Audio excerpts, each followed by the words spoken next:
Cabbage double header. Can we start? Anytime? Hello.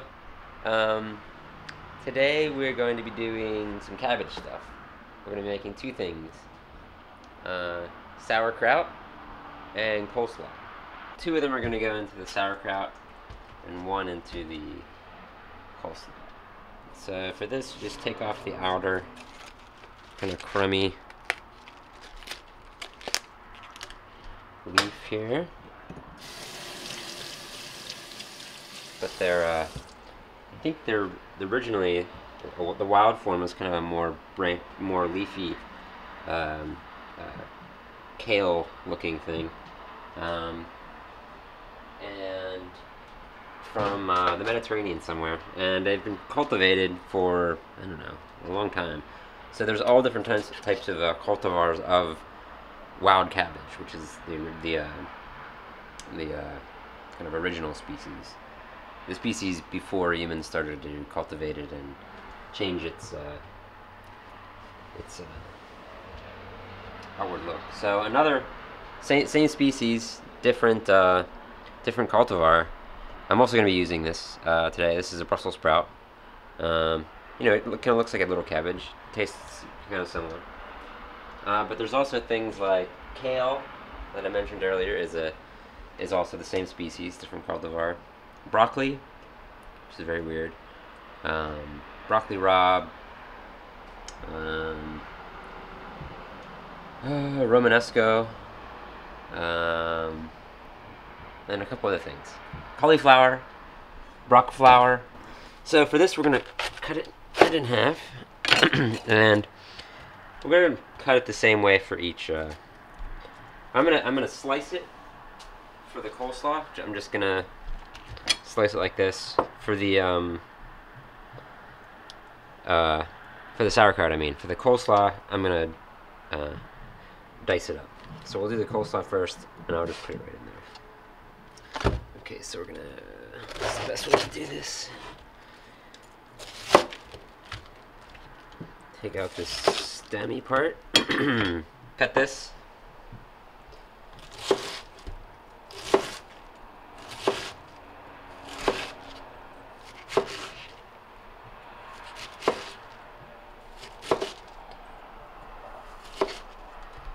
And then this way.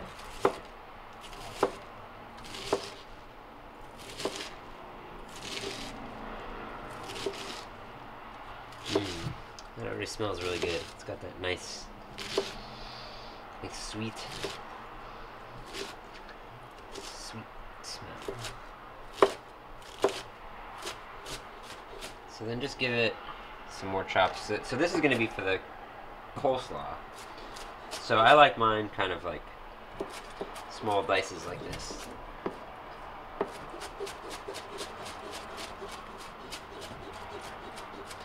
So if you have a food processor, that would work really well with this. I don't have one. I have a blender, but I don't think that would work.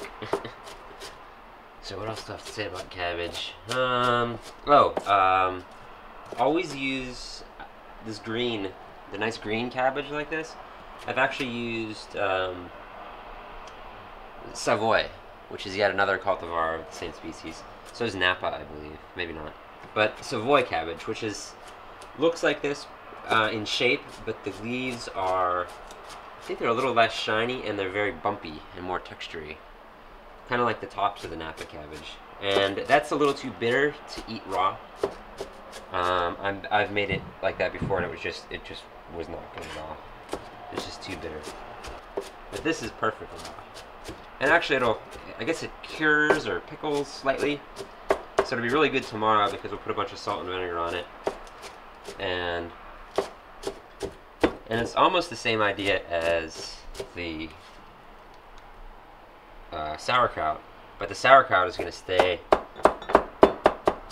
for about a week before we eat it, and it's going to stay in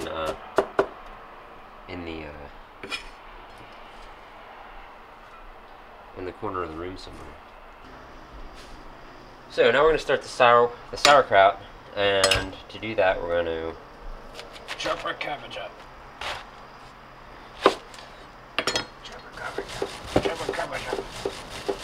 Now this is going to be not diced, but sliced very, very thinly. So it's going to take, just have to go slow.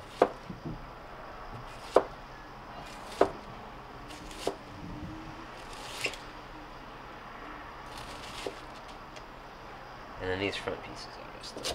So also in our what the hell, sauerkraut, I'm going to put some of our friend the Brussels sprout in it. So same idea, just